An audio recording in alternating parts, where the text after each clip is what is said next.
Yes, Criterion. When are we going to release the best of Betamax Blocker? Spy number 10,000? Oh, 20,000, excuse me.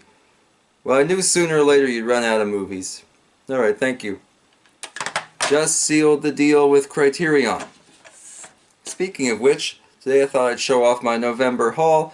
Not very much this time. I did it a bit differently and bought online instead of actually going to a Barnes & Noble and choosing things, but I thought, be worth a try.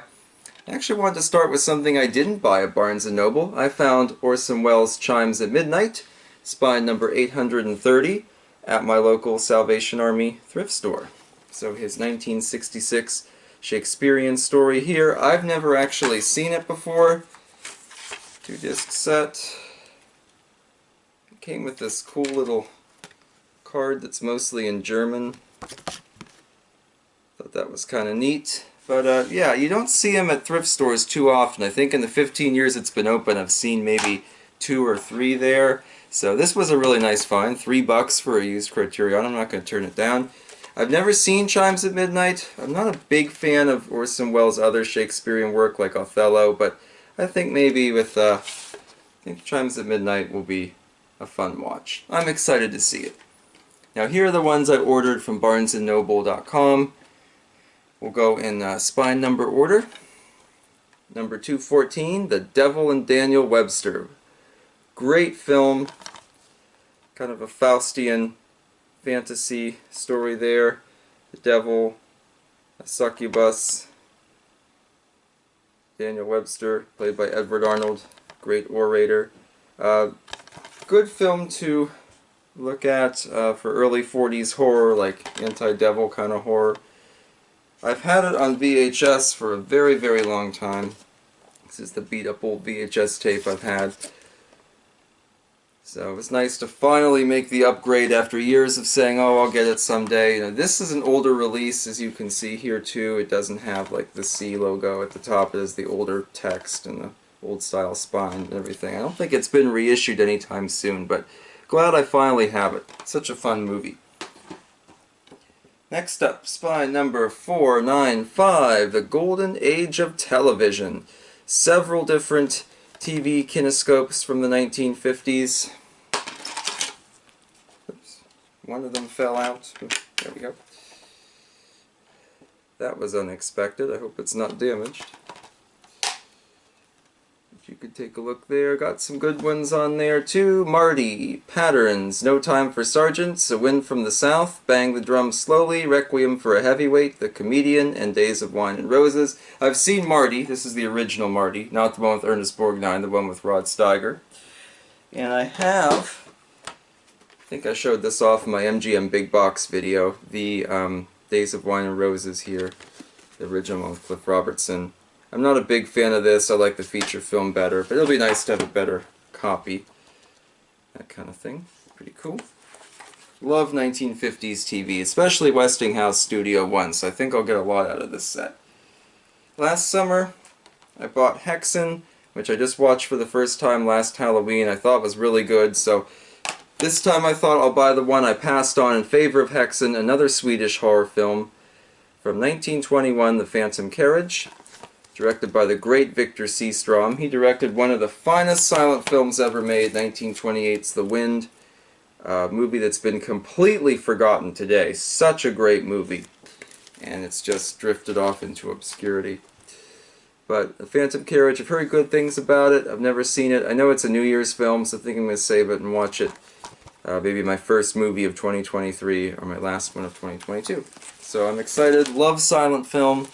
Someday I'll have to go through my silent movie collection and talk about a bunch of different things there. Going from the silent era to 2019, here's a Blu-ray. I always buy a few DVDs and a few Blu-rays. I like to mix them up. 1034 is the spy number, Portrait of a Lady on Fire. I wanted to buy some recent films, and Criterion has sections for not just recent films, but recent films with directors of different backgrounds, and women directors, and LGBT films, all kinds of stuff like that. So I picked out Portrait of a Lady on Fire. Don't really know much about it, but I've heard it's really good and interesting, kind of a psychological drama about crazy lesbian painters and a period piece, so that should be pretty interesting, I think. Next up, a favorite of mine since I was a kid, 1941's High Sierra, Humphrey Bogart and Ida Lupino. This was pretty much Bogart's breakthrough role. The Maltese Falcon was kind of his breakthrough as a lead, but he is really good in this. And I remember as a kid buying, I still have it, Bogey Signature Collection, which has High Sierra in there. It's one of the thin packs, and then there's the older deluxes there of Casablanca and Treasure of Sierra Madre. But such a great film. And I really want to get it too because it has one of the bonus features is a film, Colorado Territory, the Western remake. I think with Joel McCrea. I've never seen that one.